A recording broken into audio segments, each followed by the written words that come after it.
સદગુરુ પધાર્યા અને સદગુરુની કૃપા વગર કોઈને ભગવાન મળે નહીં.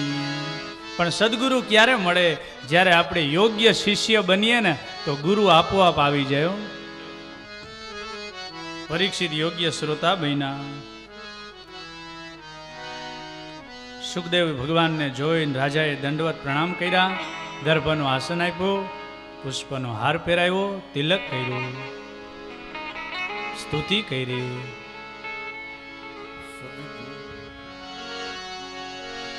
સદગુરુ શરણમાં મારે કાયમ રે દિવાળી.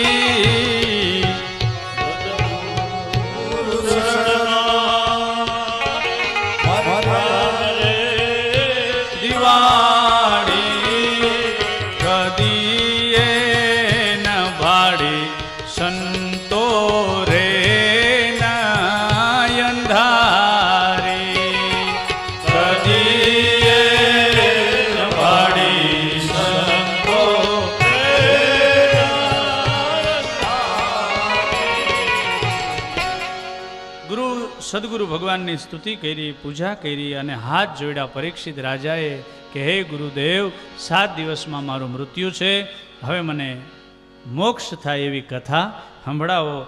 આ સુખદેવજી બીજા કોઈને નથી સંભળાવતા, આપણે બધાને સંભળાવે છે. 7 દિવસમાં આપણું બધાનું મૃત્યુ છે. અને હવે બીજા સ્કંદની કથા શ્રી સુખદેવ ભગવાન સંભળાવે.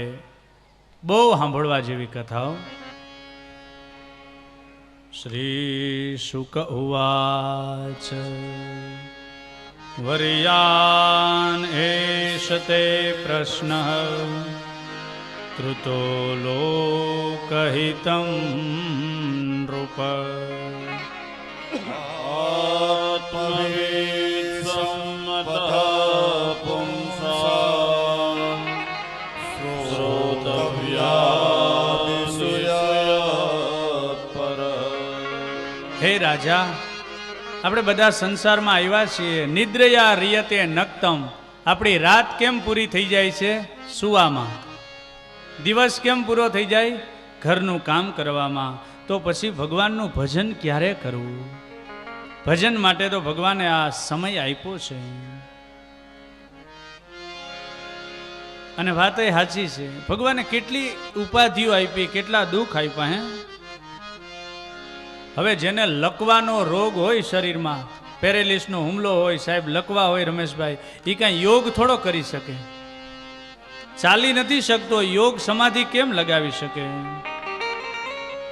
ગરીબ માણસ હોય, ભાગવત સપ્તાહ કેમ બેસાડી શકે? યજ્ઞ ન કરાવી શકે. અભણ હોય, વેદ ન ભણી શકે. તો એના ઉદ્ધાર માટે શ્રી સુખદેવ ભગવાન કહે કે હે રાજા, શ્રોતવ્ય કીર્તિતવ્યશ્ચ. શ્રોતવ્ય એટલે આ ભગવાનની કથા સાંભળવાની. આમાં વેદ પુરાણ બધા શાસ્ત્રનો સાર આવી જાય છે. કીર્તિતવ્ય એટલે ભગવાનના ગુણગાન ગાઓ. કોઈ પણ જગ્યાએ સમય મળે ત્યારે હરિનું કીર્તન કરવું. આમાં બધા શાસ્ત્રનો સાર આવી જાય. અને હંમેશા પ્રભુનું સ્મરણ કરવું.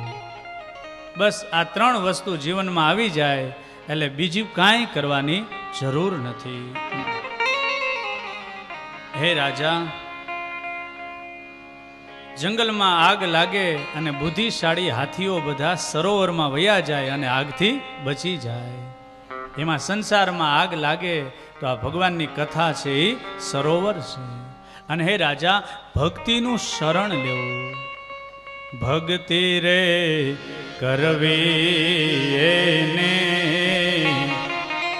રાખ થઈને રેવું ને મેલવું અંતરનું અભિમાન. અભિમાન છોડી અને હે રાજા, સદગુરુને શરણે જાઓ. સદગુરુ શરણોમાં શીશ રે નમાવી પાનબાઈ. પ્રેમેથી લાગવું એને પાય. બસ સદગુરુની કૃપા થઈ જાય અને જીવનમાં સદગુરુ મંત્ર આપે એનો જાપ કરો એટલે જરૂર ભગવાનની પ્રાપ્તિ થાય, બીજે ક્યાંય જવાની જરૂર નથી. કરબંધ બાહ્ય દ્રષ્ટિ અંતર તપાસ તારું.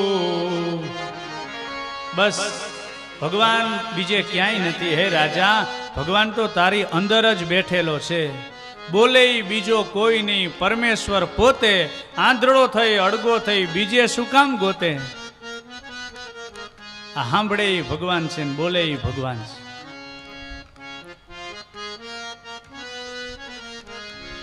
સબ ઘટ મેરો સાઈયા, ખાલી ઘટ નહીં કોઈ, બલિહારી વા ઘટકી.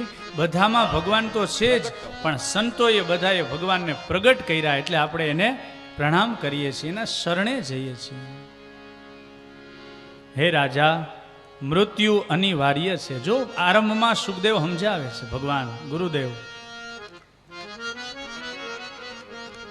જિંદગીમાં આપણે કાયમી માટે હિસાબ રાખવો. આખો દિવસ જે કમાઈ કરી હોય એનો હિસાબ રાખવો, સાંજે ભગવાનને હિસાબ આપવો. હે રાજા, વૈરાગ્યનો આશ્રય લઈ અને ભગવાનની પ્રાપ્તિ કરવી. ઘણા બધા વૈરાગ્યની વાતો કરી. કથાનો વૈરાગ્ય, કથામાં ક્યારેક સારું એવા શબ્દો આવે, કોઈ વાત આવે ને તો આપણે વૈરાગ્ય આવી જાય કે હવે ભગવાન સિવાય બીજું કાંઈ નથી. પણ આ માયા એવી છે, ઘરે જાય ને ત્યાં બધું અહીંયા રહી જાય. આપણે કપડાં ખંખેરીએ ને એમાં બધું અહીંયા થોડું રહી જાય એમ. બીજો સ્મશાન વૈરાગ્ય, આપણે આપણા ગામના જ વ્યક્તિ હોય, કેવો અબજોપતિ માણસ, અને એને બાળવા જાય એટલે થોડી વાર લખુભાઈને વૈરાગ્ય આવી જાય, પણ પાછા ઘરે આવીએ મહેરીભાઈ ગરમ ચા પીએ એટલે વૈરાગ્ય બધું વયું જાય. બોલો, પેલા તો સ્મશાને એક પગે ઊભા રહેતા હો, ભગવાનનું નામ લેતા. હવે તો ન્યાય ગાંઠિયા અને ચા મીંડા ખાવા. બોલો, ભૂખા દિલીપભાઈ, ભૂખાડો સ્વભાવ તો જોવો આપણો.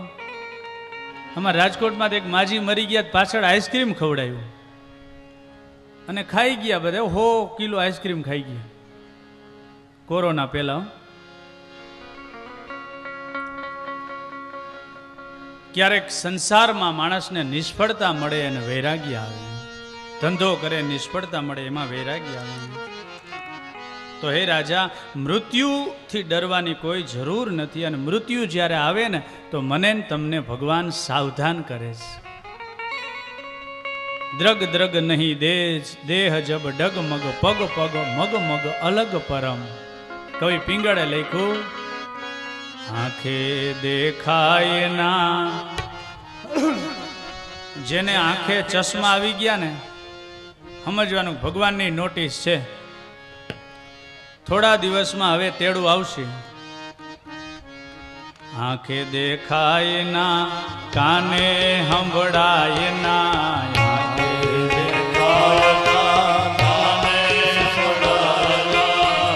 લાકડી વિનાનો હલા, આ જિંદગી જાતી રહેવાની.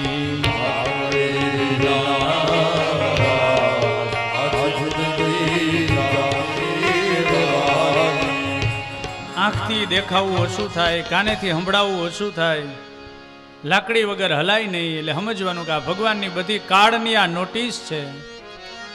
મોઢામાંથી દાંત વયા જાય, સમજવાનું કે આ નોટિસ છે. હે રાજા, તને શ્રાપ થયો અને હું કથા સંભળાવું એવી વાત નથી, પણ આ કથા કીધા વગર મારાથી રહેવાતું નથી. આ ભગવાનની કથા એવી છે,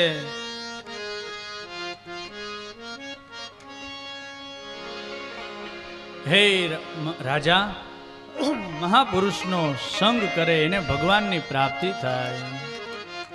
સંગ તો કરો તો તમે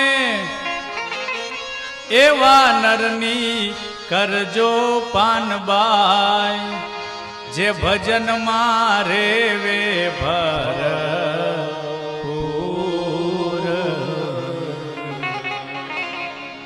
આવા મહાપુરુષનો જ્યારે સંગ થશે ત્યારે ભગવાનની પ્રાપ્તિ થશે.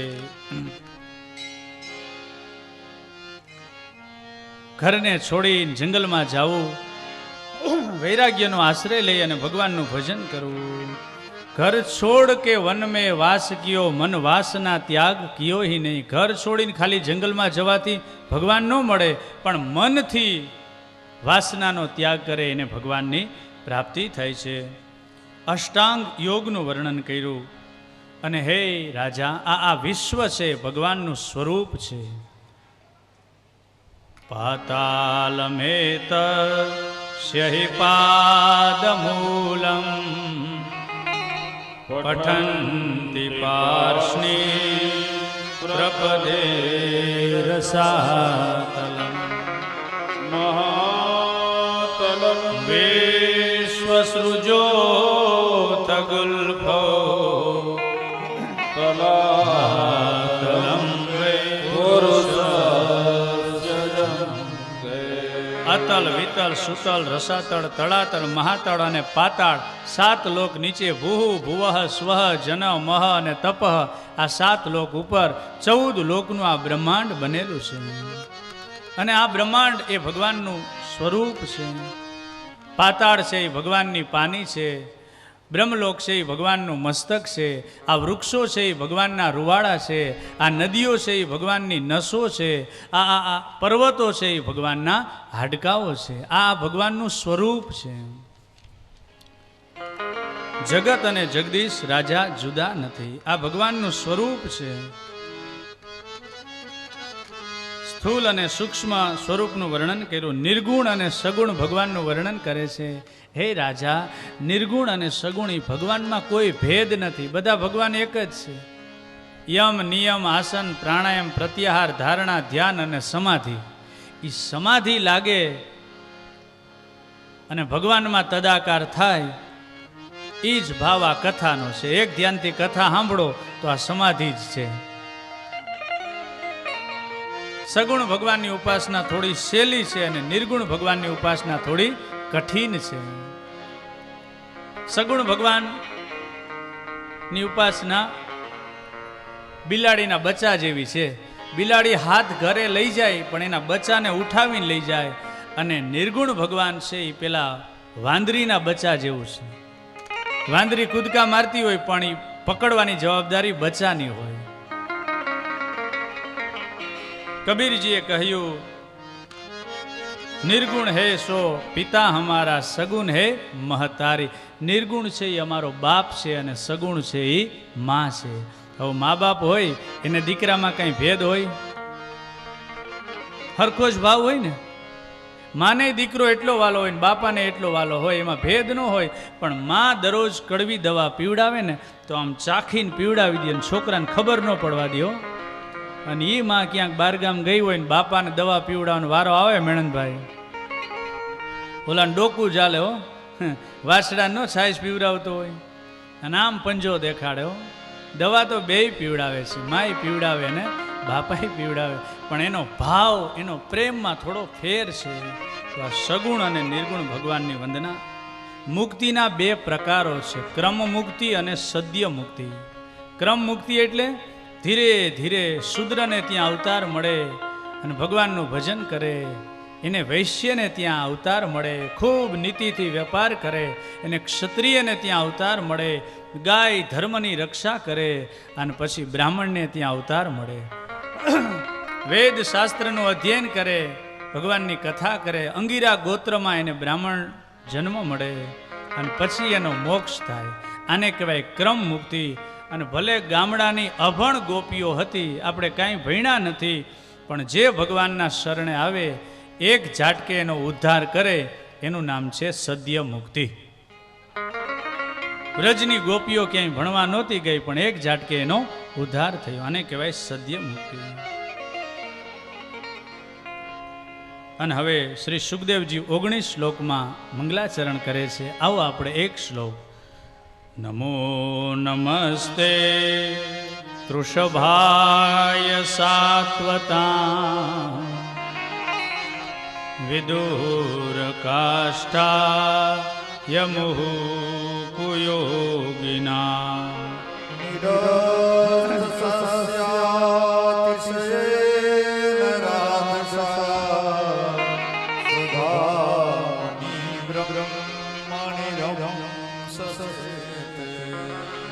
સુખદેવજીએ પોતાના ગુરુજીની વંદના કરી. સુખદેવજીના ગુરુ શ્રી રાધાજી છે.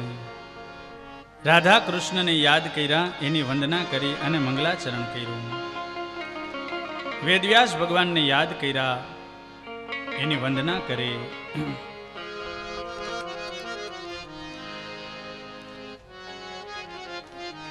અને ત્યારબાદ શ્રી સુખદેવ ભગવાન રાજા પરીક્ષિતને ચતુશ્લોકી ભાગવતનું જ્ઞાન આપે છે. દ્વિતીય સ્કંદ તો બહુ વિસ્તારથી છે, બહુ કઠિન આ સ્કંદ છે, પણ આ 4 શ્લોકમાં આખું ભાગવત આવી જાય.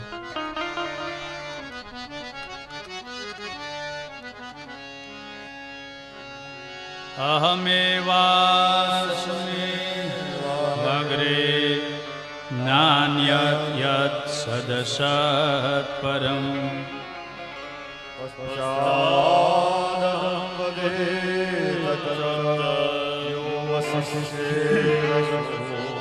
પહેલા શ્લોકમાં સુખદેવ ભગવાન કહે છે કે પેલાય હું હતો, અત્યારે હું છું, અને કોઈ નહીં હોય તોય ભગવાન કે હું હઈશ.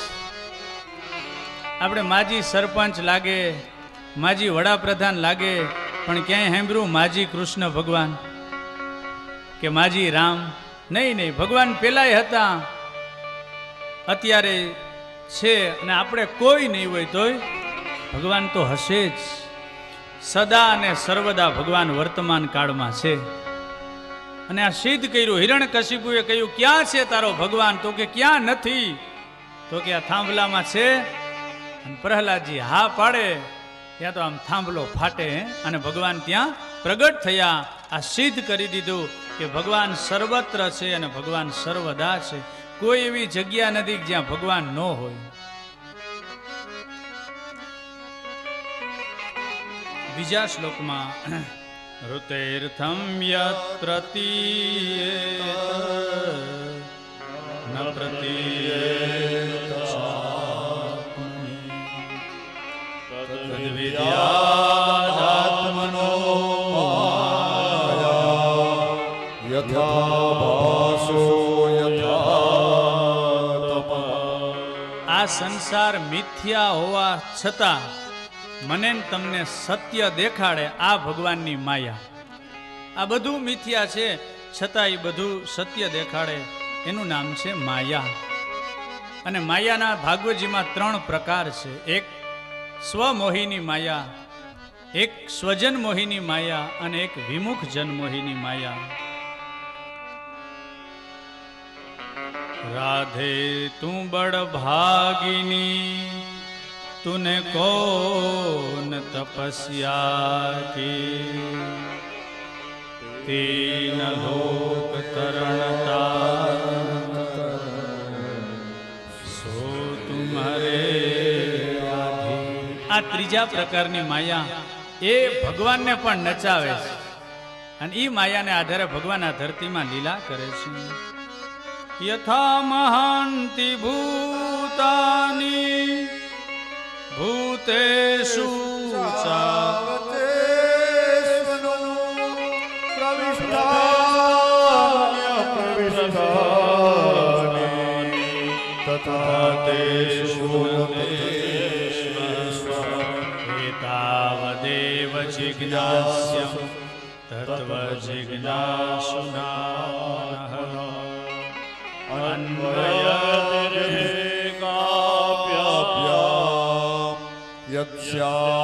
સર્વત્ર સર્વદા. આ 4 શ્લોક સુખદેવજીએ પરીક્ષિત રાજાને ભણાવ્યા, અને આ 4 શ્લોકમાં આખું ભાગવત આવી જાય. અને હવે પુરાણોના 10 લક્ષણ એ કથા સંભળાવી અને દ્વિતીય સ્કંદનું પુષ્પ ભગવાન માં દ્વારકાધીશના શ્રી ચરણોમાં સાદર સમર્પિત. અને હવે ત્રીજા સ્કંદમાં આપણે પ્રવેશ કરીએ, જે સ્કંદમાં હવે ભગવાન વિદુરજીની ભાજી ખાવા જાહે. હરિશરણમ હરિશરણમ હરિશરણમ શ્રી હરિશરણમ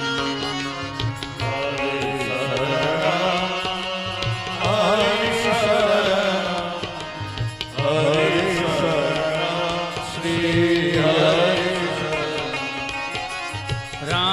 શરણં રામ શરણં રામ શરણં સીતારામ શરણં રામ શરણં રામ શરણં રામ શરણં સીતારામ શરણં હરિ શરણં હરિ શરણં હરિ શરણં શ્રી હરિ હરિ બોલ. શરણં હરિ શરણં હરિ શરણં હરિ શરણં શ્રી હરિ શરણં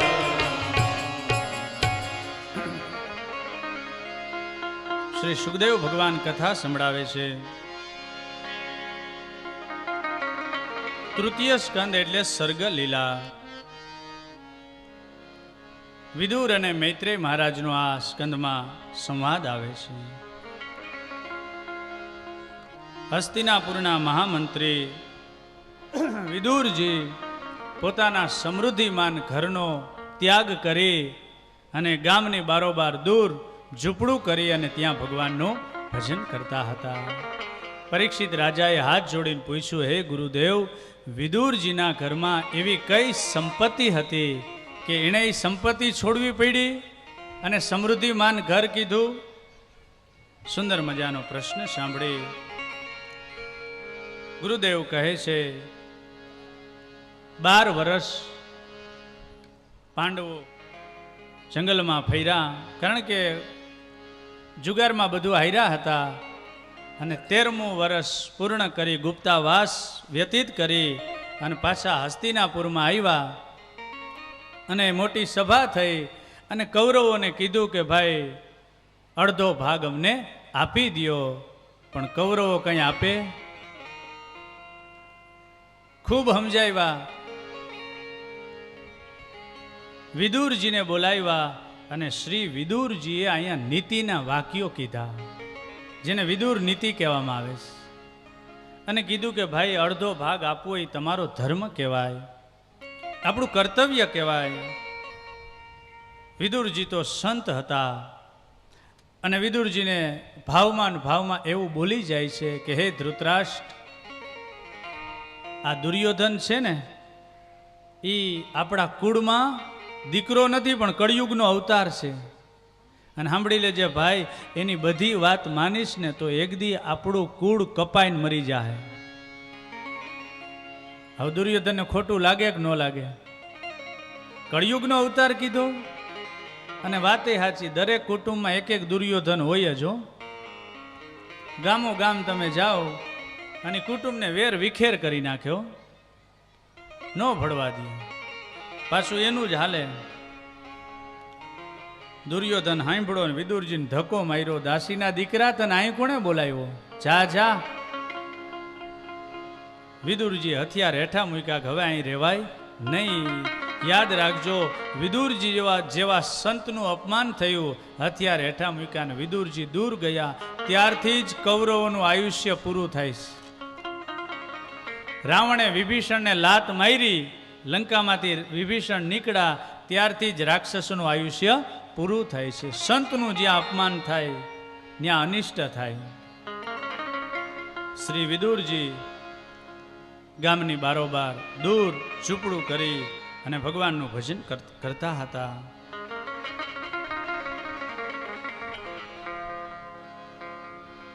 આ બાજુ દુર્યોધન, શકુની, દુશાસન, કર્ણ વગેરે મિત્ર ભેગા થયા, અને આ બાજુ પાંડવો પણ દૂર રહેતા હતા. પાંડવો ભગવાનના શરણે આવ્યા કે હે પ્રભુ, અમને અડધો ભાગ મળે એવો તમે કંઈક ઉપાય શોધો. અને શ્રી કૃષ્ણ ભગવાન પાંડવોના દૂત બની અને હજી એકવાર કૌરવોને સમજાવવા માટે તૈયાર થાય છે. આમ તો ઘણા વર્ષો પછીની આ વાત છે, પણ ભગવાન આવવા માટે તૈયાર થયા. કૌરવોને ખબર પડી આખું હસ્તિનાપુર શણગારવામાં આવે છે. આંબા આસોપાલવના તોરણ બાંધ્યા. કૌરવોનું આમાં કપટ હતું કે ભગવાન આવે ને તો આપણે એની પાસેથી કંઈક મદદ લઈ લેશું, આવું એક રાજનીતિ હતી.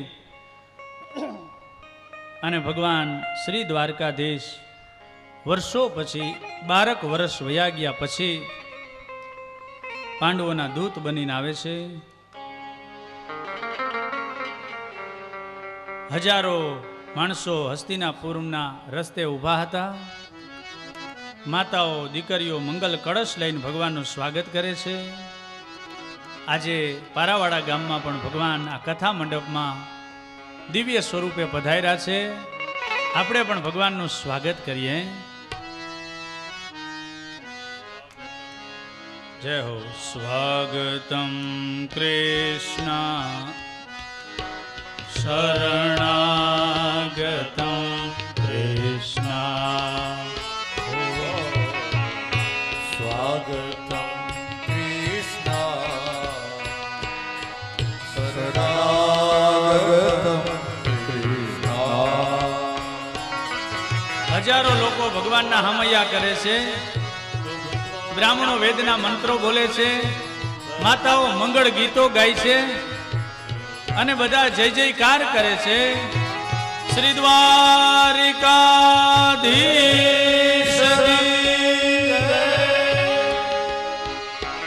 આ બાજુ વિદુર અને સુલભા ઝૂંપડામાં ભગવાનનું ભજન કરતા હતા. આગલે દિવસે સુલભાએ વિદુરજીને કીધું કે નાથ, ભગવાન આપણા હસ્તિનાપુરમાં આવે છે તો એને ભોજનનું આમંત્રણ આપજો ને. વિદુરજી કે અરે દેવી, એના માટે તો 56 ભોગની વ્યવસ્થા હોય, એના માટે તો રાજમહેલમાં બધી તૈયારી થઈ હોય, અને કંઈ આપણા ઝૂંપડે ભગવાન આવે? આપણે તો ગરીબ છીએ. સુલભાઈએ કીધું કે નાથ, ભગવાન તો ભાવના ભૂખ્યા છે, તમે આમંત્રણ આપજો ને. અને આ દિવસે સવારે ભગવાન આવવાના હતા. વહેલી સવારે સુલભા ઠાકોરજીની સેવા કરતી હતી. ત્યાં તો ભગવાનને હાથ જોડીને કીધું કે હે દ્વારકાવાળા, આજે અમારા નગરમાં પધારો છો તો અમારે ઝૂંપડે પ્રસાદ લેવા આવજો ને.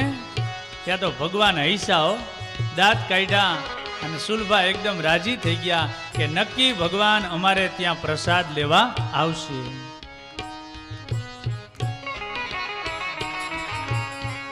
સ્વાગતમ શુભ સ્વાગતમ શરણાગતમ કૃષ્ણ.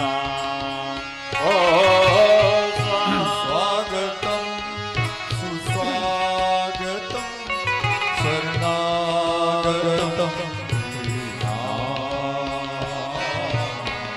સ્વાગતમ કૃષ્ણ શરણાગતમ કૃષ્ણ. ઓ સ્વાગતમ કૃષ્ણ શરણાગતમ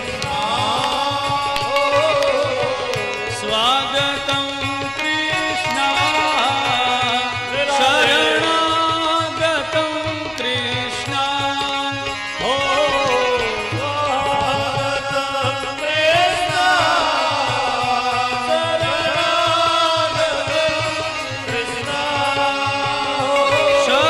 શરણાગતમ કૃષ્ણ.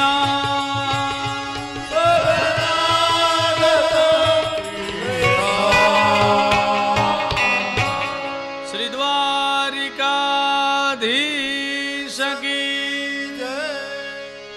પારાવાડા ગામમાં ભગવાન આવે અને 2 હાથ ઊંચા કરીને જોરદાર જે ન બોલો તો ભગવાનને કેમ ગમે? 2 હાથ ઊંચા કરીને જોરદાર હો. શ્રી દ્વારિકાધીશ કી જય. જય હો, જય હો.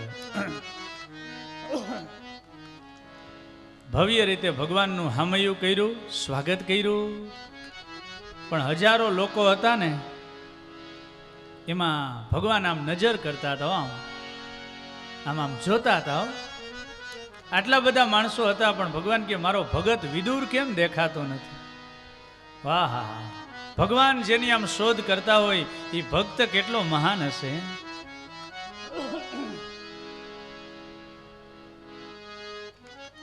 અને આમ દૂર વિદુરજી હતા અને બેની નજર એક થઈ ત્યાં તો વિદુરજીના રૂવાડા ઊભા થઈ ગયા.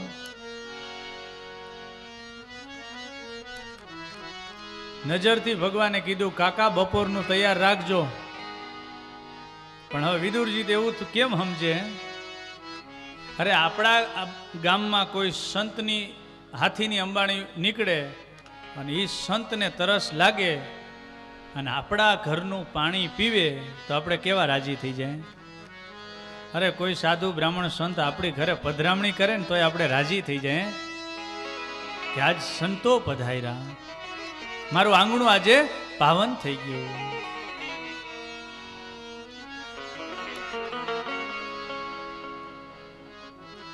ધીરે ધીરે ભગવાન આગળ ગયા.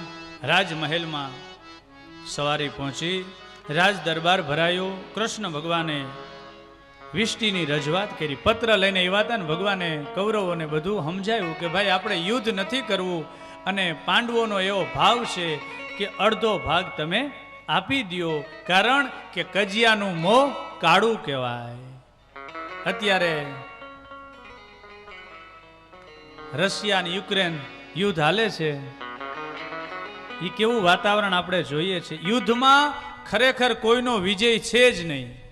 યુદ્ધમાં તો કાળનો વિજય છે. અને કંઈક એમાં નિર્દોષ હોમાઈ જાય. કેટલા બાળકો મરી ગયા એમાં. તો ભગવાને ખૂબ સમજાયું. ઘણા બધા અહીંયા શ્લોકો છે, પણ કૌરવ સમજે નહીં કોઈ દો. છેલ્લે ભગવાને કીધું કે આપણે એક કામ કરીએ, 5 ગામડા આપો ને તોય આપણે પાંડવોને મંજૂર છે. અર્જણભાઈ પણ 5 ગામડા આપવા કૌરવો તૈયાર થયા નહીં. અને છેલ્લે દુર્યોધને આગળ આવીને કીધું કે હે દ્વારકા વાળા, સમાધાન કરાવવા એ તારા કામ નથી, ગાયો ચરાવવી તારા કામ છે. અને જાઓ પાંડવોને કહી દેજો કે બાવડામાં બળ હોય ને તો યુદ્ધના મેદાનમાં આવે, યુદ્ધ કરીને જીતીને આખું હસ્તિનાપુર લઈ લઈએ તો અમને મંજૂર છે, પણ યુદ્ધ વગર સોયના અણી જેટલી જમીન આપવા અમે તૈયાર નથી. કૌરવોનો આ ફેસલો. હવે તો યુદ્ધ એ જ છેલ્લો નિર્ણય. સભા પૂરી થઈ. 11:30 વાગ્યાનો 11:15નો સમય. દુર્યોધને આવીને ભગવાનને હાથ જોડ્યા કે હાલો પ્રભુ, આપના માટે 56 ભોગની વ્યવસ્થા છે, આપ પ્રસાદ ગ્રહણ કરો. ભગવાન કે ધૂળ પડી તારા ભોગમાં, હું જમીશ નહીં. જો અહીં ભગવાન બોલે છે કે 2 પરિસ્થિતિમાં કોઈને ત્યાં ભોજન લેવાય. એક તો સામેવાળાનો પ્રેમ હોય તો ત્યાં ભોજન લેવાય, અથવા તો આપણા પ્રાણ સંકટમાં હોય તો ગમે ત્યાં ભોજન લેવાય. આજ ભગવાન કે તને પ્રેમય નથી અને મારા પ્રાણ સંકટમાંય નથી, તારે ત્યાં હું પ્રસાદ નહીં લઉં. ઋષિ મુનિઓ બધા આગળ હતા કે ભગવાન હાલો અમારા આશ્રમમાં, સુંદર વાતાવરણ, સુંદર પવિત્ર ભોજન. ભગવાન કે આશ્રમમાં નહીં આવું. બ્રાહ્મણો બધા સફેદ જબા પહેર્યા હતા, આવો કે અમારે ત્યાં પ્રસાદ લેવા, અમે તો પવિત્ર બ્રાહ્મણ છીએ. જાતિ ને પાતી નહીં હરિ કેરા દેશમાં. ભગવાન કે હું કઈ થોડો બ્રાહ્મણના ઘરનું જ ખાવ. મને ઈચ્છા થાય મહેરીભાઈ તો કર્માભાઈનો ખીચડોય ખાઈ આવું. અરે મને ઈચ્છા થાય તો રોહિદાસ ચમારને ત્યાં જમી આવું, સેન ભગત વાણંદને ત્યાં જમી આવું. અરે મને ઈચ્છા થાય તો ડાલીબાઈને ત્યાં જમી લઉં. મને ઈચ્છા થાય તો ઘોઘાવદરમાં દાસી જીવણને ઘરે વયો જાઓ. મારે કોઈ સ્પૃશ્ય અસ્પૃશ્ય નથી. શ્રી ઉદ્ધવજી રથમાં સાથે આવ્યા હતા. ઉદ્ધવજીએ કાનમાં કીધું કે ભગવાન બપોરનું ટાણું છે ને આમ ભૂખ લાગી છે અને હવે ક્યાંય રહેવાતું નથી, કોકને તો આ પાડો એટલે વ્યવસ્થા થઈ જાય. ચાલો ને વિદુર કેર જાય, ઉદ્ધવજી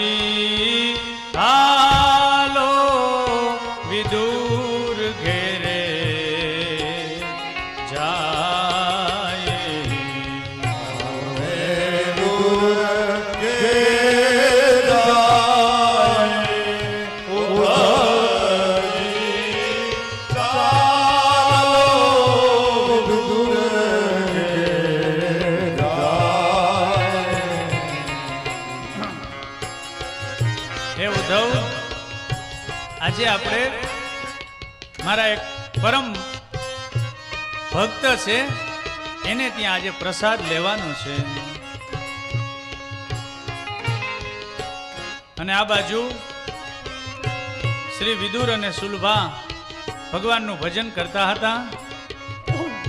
અહીં શોભાયાત્રામાં આવ્યા હતા ને એટલે રસોઈનું તો ટાણું નહોતું રહ્યું. એટલે ઘરે જઈ ઠાકોરજીને કેળાનો ભોગ લગાવીને બંને પ્રસાદ લેતા હતા. અને રસોઈ ધીરે ધીરે ચૂલે ચડતી હતી.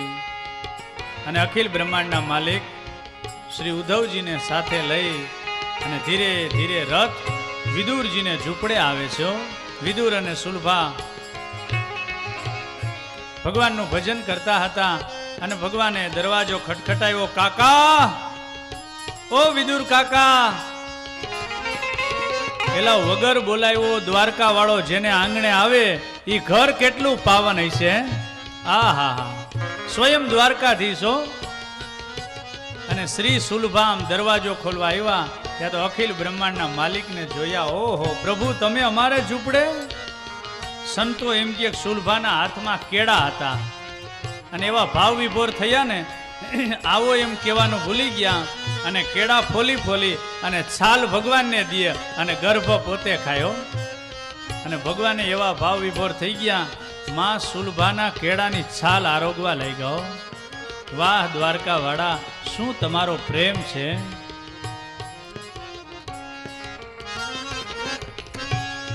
તૂટેલ જેની ખાટ લઈને ફાટેલ જેની ગોદડી, તૂટેલ જેની ખાટ ફાટેલ જેની ગોદડી,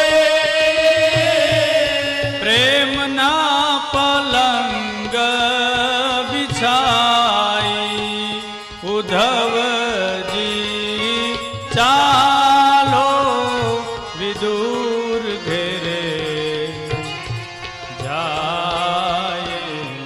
ચાલો વિદુર ઘેરે જાય, ઉદ્ધવજી ચાલો વિદુર ઘેરે જાય.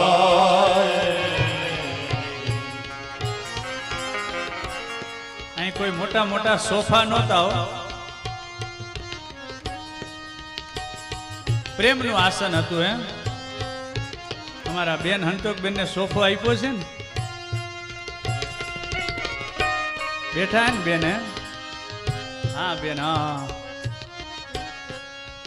છેક લંડન થી આવ્યા છો બેન. હા જો કે એ તો ધૂળમાં બેસી જાય. એનો એવો કોઈ ભાવ નથી, પણ આપણે હોય એટલી વ્યવસ્થા તો આપવી જોઈએ ને. એમ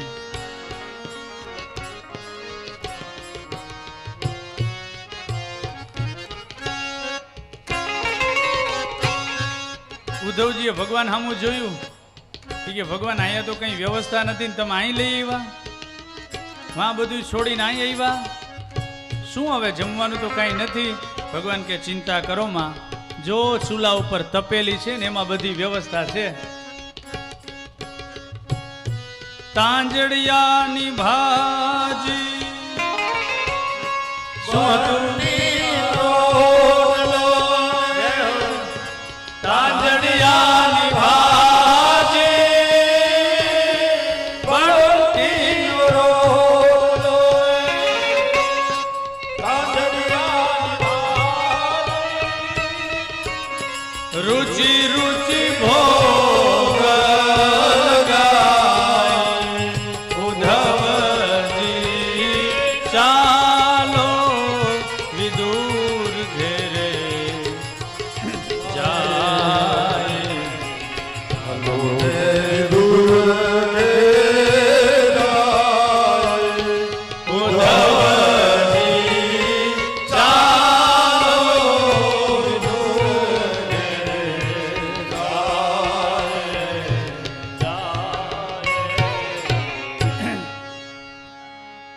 બંટીનો રોટલો અને તાંજડિયાની ભાજી અને એ ભગવાને વાટકામાં લીધી ને ઉદ્ધવજીને કીધું કે લ્યો આ પ્રસાદ, અને એ ભગવાન આરોગ્ય છે હો.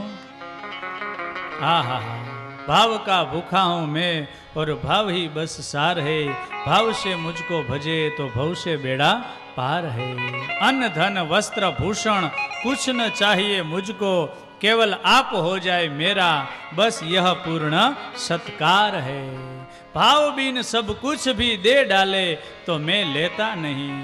તારું ગમે એટલું તું આપી દે પણ એમાં ભાવ ન હોય તો ભગવાન કે મને મંજૂર નથી, અને ભાવ સે એક પુષ્પ ભી દે તો મુझे સ્વીકાર હૈ. ભગવાને વિદુરજીની ભાજી નહીં પણ વિદુરજીનો પ્રેમ ખાધો છે. सबसे ऊंचे प्रेम सगाई, सबसे ऊंचे प्रेम सगाई. झूठे फल शबरी के खाए, झूठे फल सबरी के खाए. अरे प्रेम विवश रघुराई, सबसे ऊंचे प्रेम सगाई. सबसे ऊंचे प्रेम सगाई. ભગવાન શ્રી રામ સબરીને ઝૂંપડે જતા હતા. એને જંગલમાં પાકેલા બોર મળતા હતા, પણ એ પાકેલા બોર ઝાડવેથી ન ખાધા, અને પેલી ભીલ જ્ઞાતિની સબરીના હેઠા બોર ખાધા. ભગવાને સબરીના બોર નથી ખાધા, માં સબરીનો પ્રેમ ખાધો છો. પ્રેમ કે વશ અર્જુન રથ હાંક્યો,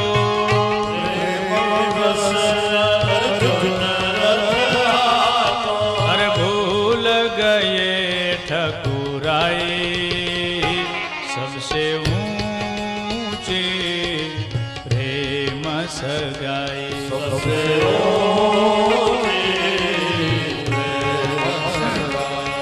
આખી દુનિયાના ભગવાન માલિક છતાંય પ્રેમને આધીન થઈ અને અર્જુનનો રથ આપ્યો. અર્જુનના સારથી બન્યા. વાહ પ્રભુ, શું ભક્ત માટે તમારો પ્રેમ છે.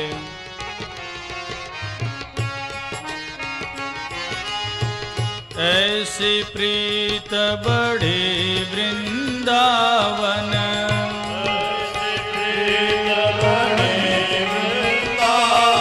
हे गोपियन नाचन चाहे, सबसे ऊंची प्रेम सगाई.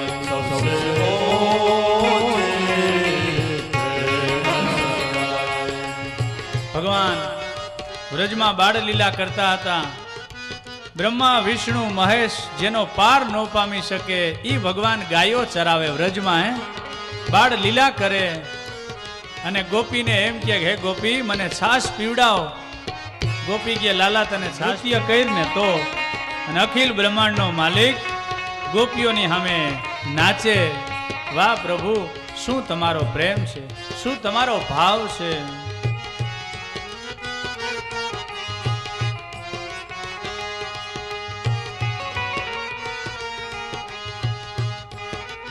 नाचन चाहे सबसे ऊंचे प्रेम सगाई, सबसे ऊंचे प्रेम सगाई.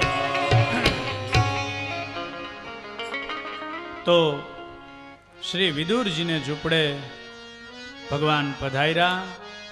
વિદુરજીની ભાજી ભગવાન આરોગ્ય છે, વિદુરજીનો પ્રેમ ભગવાન આરોગ્ય છે. જે ભક્તોનો ભાવ હોય, અરે સુદામાં કાચા પૌવા લઈને જાય તો ભગવાન એના કાચા પૌવા આરોગે. તો આજે આ ઘરનો ત્યાગ કરતા શ્રી વિદુરજીને થોડું કષ્ટ થાય છે. શું કામ કે મારે ઝૂંપડે ભગવાન આવ્યા, એ મિલકત હતી. આપણે એક યાદી હોય. શ્રી વિદુરજી તીર્થયાત્રા કરવા નીકળ્યા અને માં યમુનાજીને કિનારે મૈત્રેય મહારાજ એમને મળ્યા, બે ભેટી પડ્યા. 4 મિલે 64 ખીલે, 20 રહે કરજો. હરિજન સે હરિજન મિલે, बिहसे साथ करो. સંતના દર્શન કરી વિદુરજી પ્રસન્ન થયા, મૈત્રેય મહારાજ પ્રસન્ન થયા. મૈત્રેય મહારાજે હાથ જોડ્યા અને કીધું, હે વિદુરજી, આપ કોઈ સામાન્ય નથી, આપ તો સાક્ષાત ધર્મરાજાનો અવતાર છો. અને વિદુરજી પોતે ધર્મરાજા હતા. માંડવ્ય ઋષિના શ્રાપથી આ વિદુરજી દાસીના દીકરા બન્યા હતા. એકવાર ચોર લોકો ચોરી કરીને જતા હતા અને રાજના સિપાહીઓ પાછળ દોડ્યા. ચોરને થયું કે પકડાઈ જાય તો ફાંસીએ ચડાવશે, એટલે સોનાનું પોટલું હતું એ ફેંકી દીધું. માંડવ્ય ઋષિના આશ્રમની આગળ પોટલું સોનાનું પડ્યું. સિપાહીઓએ આરોપ ઋષિ ઉપર નાખ્યો અને ઋષિને રાજાની સામે હાજર કર્યા. હવે ઋષિ કંઈ થોડા ચોરી કરે, પણ રાજાએ એને સૂલી ઉપર ચડાવ્યા, ફાંસીને માછડે ચડાવ્યા. પણ આમ જ્યાં દોરી ખેંચવા જાય ત્યાં તો સૂલીના સાધનો બધા ભાંગી જાય છે. બીજી વાર સૂલી ઉપર ચડાવે, સાધનો બધા ભાંગી જાય. રાજાએ ક્ષમા માંગી કે હે ઋષિ, મારા સિપાહીઓએ ભૂલ કરી, મને માફ કરો, તમે ચોરી નથી કરી. ભારતનો ઋષિ માંડવ્ય કે રાજા, તને તો માફ કરીશ, પણ ધર્મરાજાને માફ નહીં કરું. કેમ? મેં એવા શું પાપ કર્યા કે મારા સૂલી ઉપર ચડવું પડ્યું? અને તપનું બળ હતું, અને જેણે કોઈ દી ખોટું ન કર્યું એ થોડા કોઈથી ડરે. લાયસન્સ ન હોય ને ગાડી હાંકતા હોય એને ડર લાગે. મિનનભાઈ, હે મિનલભાઈ, લાયસન્સ હોય એને કોઈનો ડર લાગે? ગાયત્રી મંત્ર બોલતા બોલતા સદેહે માંડવ્ય ઋષિ ધર્મરાય પાસે જાય. ધર્મરાજાને કીધું, ચોપડો ખોલો, મેં એવા શું કર્મો કર્યા કે મારે સૂલી ઉપર ચડવું પડ્યું? ધર્મરાજા મૂંઝાઈ ગયો. મીંડા પાના ફેરવવા, એમાં હળવેકથી જોયું કે તમે નાના હતા ને ત્યારે એક પતંગિયાના શરીરમાં બાવળની સૂડ ભરાવી, એનું આ તમને ફળ. ઋષિ કે ખોટી વાત છે, 5 વર્ષનું બાળક પાપ કરે ને તો એનું ફળ મા બાપને મળે, બાળકને ન મળે, કારણ કે એ તો જાણતો નથી. એટલે નાના છોકરાઓ જો કીડી મકોડા મારતા હોય ને તો ધ્યાન રાખજો.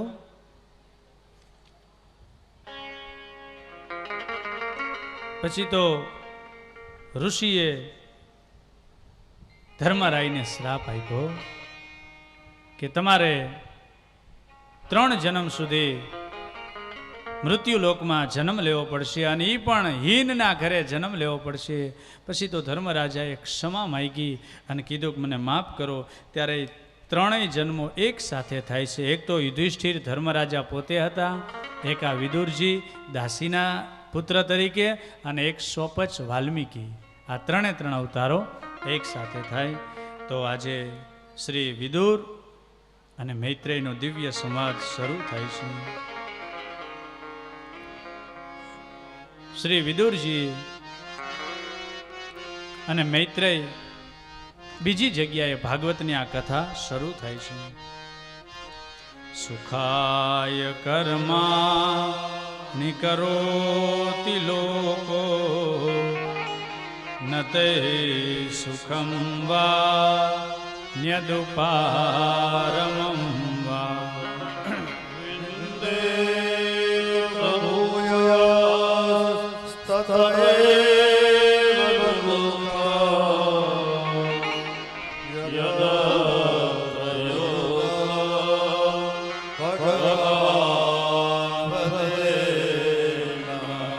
વિદુરજીએ પહેલો પ્રશ્ન કર્યો, હે ગુરુદેવ, પ્રાણી માત્ર સંસારમાં સુખ માટે પ્રયાસ કરે છતાં એના ભાગ્યમાં દુઃખ મળે, એનું શું કારણ?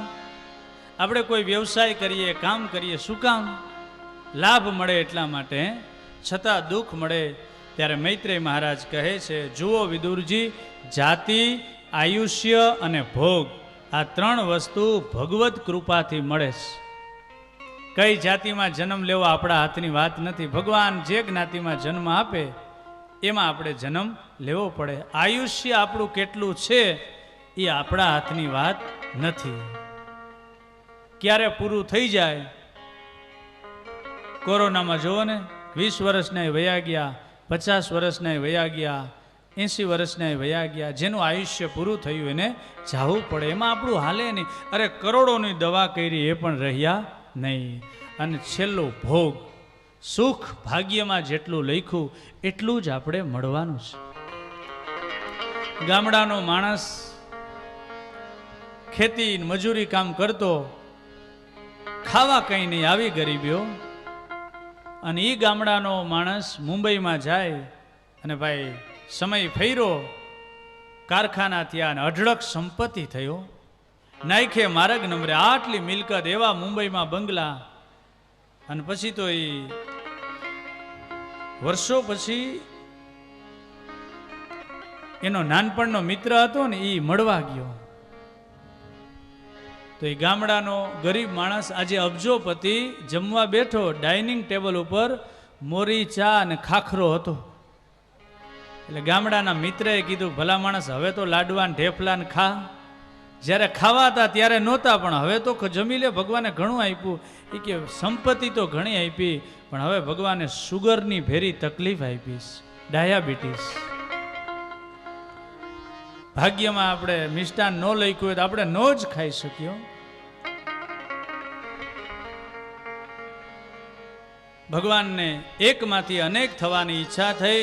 ભગવાને નાભીમાંથી કમળ પ્રગટ કર્યું, કમળથી બ્રહ્માજી પ્રગટ થયા અને બ્રહ્માજીને કીધું તમે સૃષ્ટિની રચના કરો. બ્રહ્માજીએ કહ્યું, પ્રભુ હું રચના કરીશ તો મને મોહ થશે. ભગવાને કીધું, મારી કૃપાથી તમને મોહ નહીં થાય. અનેક જીવજંતુ, ગાય, ભેંસ, કૂતરો, બિલાડો, વાઘ, વરુ, હાથી, મચ્છર અને અસંખ્ય જીવોની રચના કરી, પણ ભગવાન એમાં રાજી ન થયા.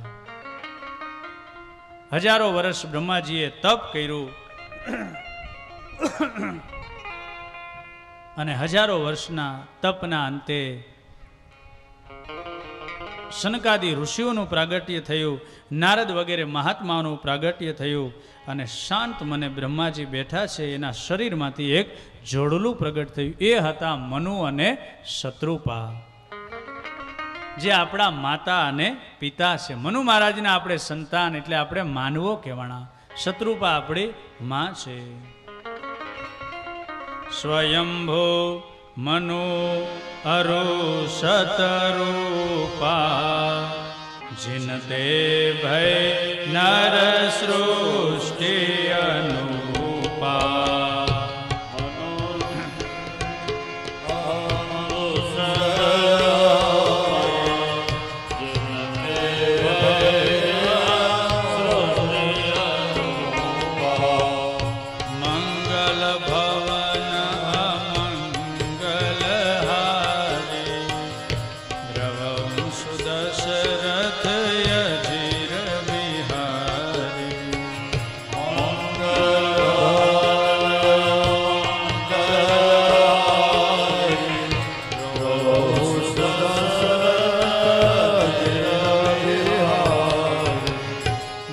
શત્રુપાનું પ્રાગટ્ય થયું. બ્રહ્માજીએ આદેશ કર્યો કે હવે સૃષ્ટિની રચના કરો. મનુ મહારાજે હાથ જોડ્યા કે અમારા સંતાનો રીએ ક્યાં, કારણ કે પૃથ્વી ત્યારે રસાતળમાં હતી. વાતય સાચી. અને એ સમયે આદિનારાયણનું સ્મરણ કર્યું. બ્રહ્માજીના શરીરથી વરાહ ભગવાનનું પ્રાગટ્ય થયું. બોલીએ વરાહ નારાયણ ભગવાન. વરાહ ભગવાન પાણીમાં ગયા, પૃથ્વીનો ગોળો લઈ અને ભગવાન બહાર આવ્યા. હિરણ્યાક્ષ નામનો રાક્ષસ જે અસુર હતો, પૃથ્વીનો ગોળો લઈને ભગવાન આવ્યા કે એ ભૂંડા, પૃથ્વી મારી છે. ભગવાન કે અરે કૂતરા, હજી બારી નથી કાઢીને મારી મારી કરેશ. અને ભગવાને અહીં સૂત્ર આપ્યું, બહુ મારું મારું કરે ને એને કૂતરો કીધો. કૂતરો ખાઈ નહીં ને બીજાને ખાવાય ન દે. એક રોટલી તમે નાખો ને તો એ ખાઈ જાય, બીજો પાડોશી નાખે ન્યાય ખાઈ જાય, ત્રીજો પાડોશી નાખે તો એ રોટલી એને ખાવી ન હોય પણ એ મોઢામાંથી લઈને ક્યાંક ખેતરમાં ધૂળમાં દાટી દે. પછી કલાક પછી એને ખબર ન પડે ક્યાં દાટી હો. એ ધાનનું ધૂળ કરે. અને ભગવાને સૂત્ર આપ્યું કે મારું મારું કરશે એને મારીશ, અને તારું તારું કરશે એને તારીશ. આપણે મારું મારું કરીને હું કરતો હાલી નીકળમાં મોટપમાં નથી બહુ સારું, લોટ પાણીનો તને લાડવો પકડાવશે બીજું બધું પરબારું. 7 માળના મહેલ બનાવ્યા, એમાં ફર્નિચર બનાવ્યું ન્યારું ન્યારું, પણ 7 વેંતનો સાથરો એમાં તારો બીજું બધું પરબારું. ગમે એટલી મિલકત હોય, ગમે એવો મોટો બંગલો હોય, પણ ખાટલા જેટલી હુવા માટે જગ્યા જોઈ ને, જાજી જગ્યાને શું કરવી? પૃથ્વીને થોડી વાર એક બાજુ રાખી ભગવાન હિરણ્યાક્ષની હારે લડ્યા, અને હિરણ્યાક્ષની માથે ભગવાન સવાર થઈ ગયા.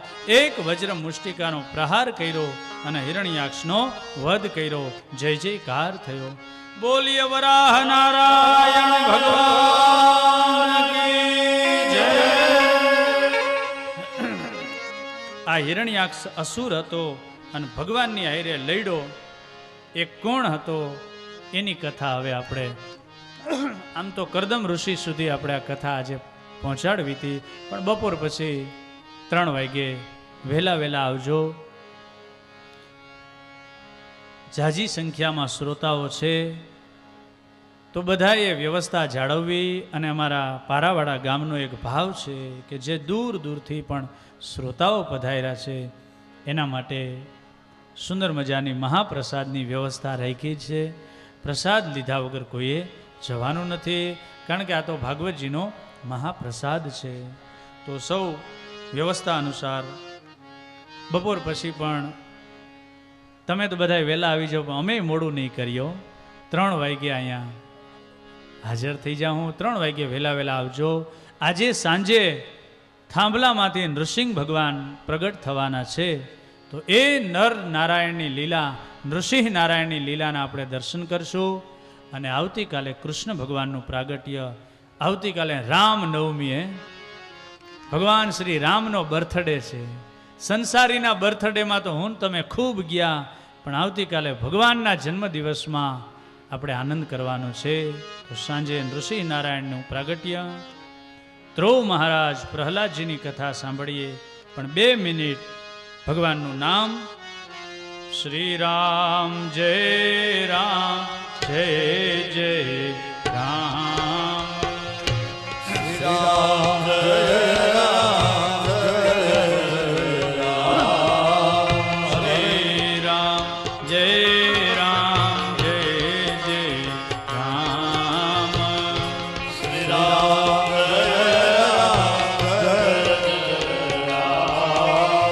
શ્રી રામ જય રામ જય જય રામ. શ્રી રામ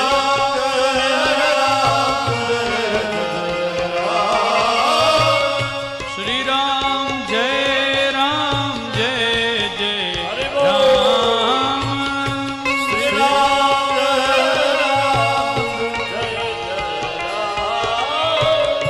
શ્રી રામ જય રામ જય જય રામ. શ્રી રામ શ્રી રામ જય રામ જય જય રામ.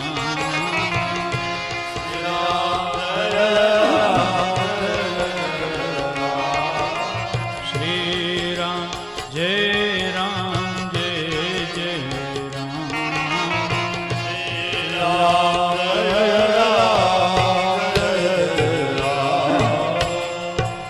બોલો લીરબાઈ માતની, સુનબાઈ માત, રમા પીર. ઓમ નમઃ પાર્વતી પતયે હર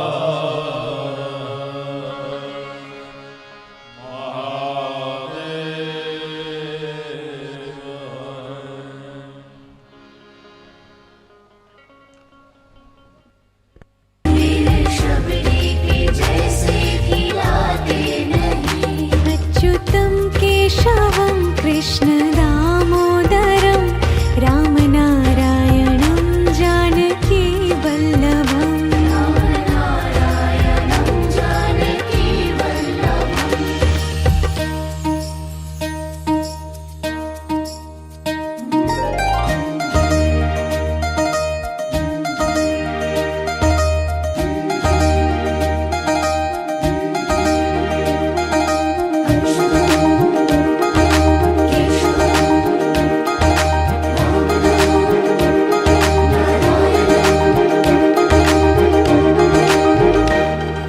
अच्युतं केशवं कृष्ण दामोदरम् अच्युतं केशवं कृष्ण दामोदरम् रामनारायणं जानकी वल्लभम् रामनारायणं जानकी वल्लभम् याद आएंगे उनको कभी ना कभी याद आएंगे उनको कभी ना कभी कृष्ण दर्शन तो देंगे कभी ना कभी कृष्ण दर्शन तो देंगे कभी ना कभी अच्युतं केशवं कृष्ण दामोदरम् अच्युतं केशवं कृष्ण दामोदरम् रामनारायणं जानकी वल्लभम् रामनारायणं जानकी वल्लभम् कौन कहते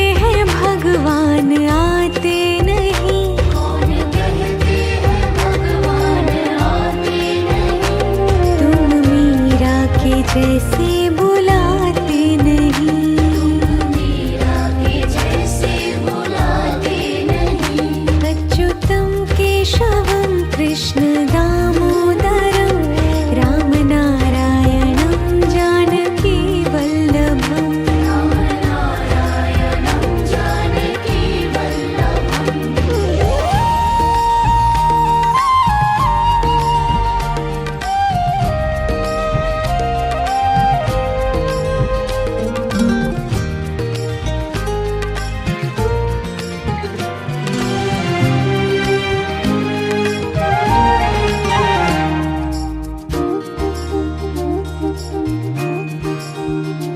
अच्युतं केशवं कृष्ण दामोदरम् अच्युतं केशवं कृष्ण दामोदरम् रामनारायणं जानकी वल्लभम् रामनारायणं जानकी वल्लभम् कौन कहते हैं भगवान खाते नहीं कौन कहते हैं भगवान खाते नहीं वीर शबरी के जैसे खिलाते नहीं वीर शबरी के जैसे खिलाते नहीं अच्युतं केशवं कृष्ण दामोदरम् रामनारायणं जानकी वल्लभम् रामनारायणं जानकी वल्लभम्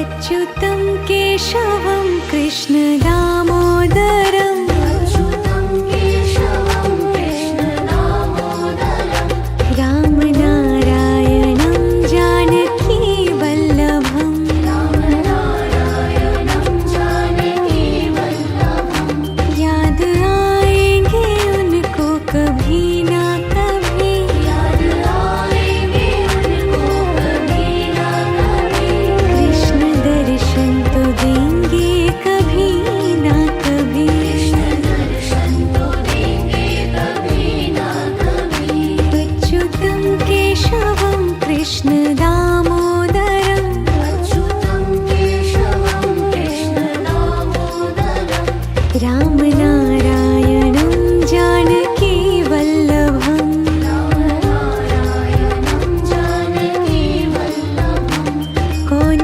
कहते हैं भगवान आते नहीं कौन कहते हैं भगवान आते नहीं तुम मीरा के जैसे बुलाते नहीं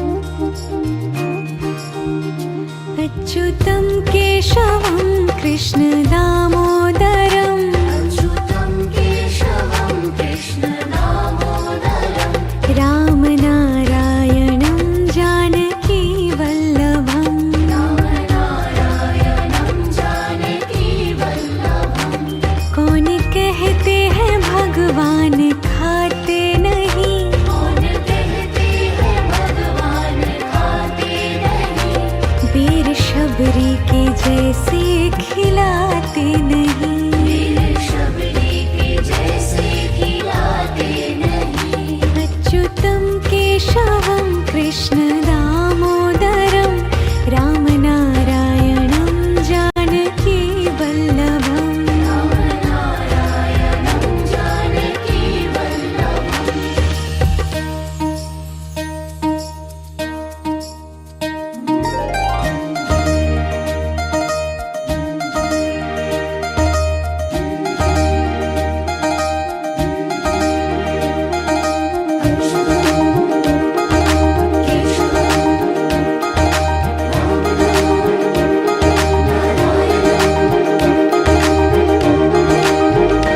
अच्युतं केशवं कृष्ण दामोदरम् अच्युतं केशवं कृष्ण दामोदरं रामनारायणं जानकी वल्लभम् रामनारायणं जानकी वल्लभं याद आएंगे उनको कभी ना कभी याद आएंगे उनको कभी ना कभी कृष्ण दर्शन तो देंगे कभी ना कभी कृष्ण दर्शन तो देंगे कभी ना कभी अच्युतं केशवं कृष्ण दामोदरम् अच्युतं केशवं कृष्ण दामोदरं रामनारायणं जानकी वल्लभम् रामनारायणं जानकी वल्लभं कौन कहते हैं भगवान आते नहीं कौन कहते हैं भगवान आते नहीं तुम मीरा के जैसे बुलाते नहीं मीरा के जैसे बुलाते नहीं अच्युतं केशवं कृष्ण दामोदरं रामनारायणं जानकी वल्लभम् रामनारायणं जानकी वल्लभम्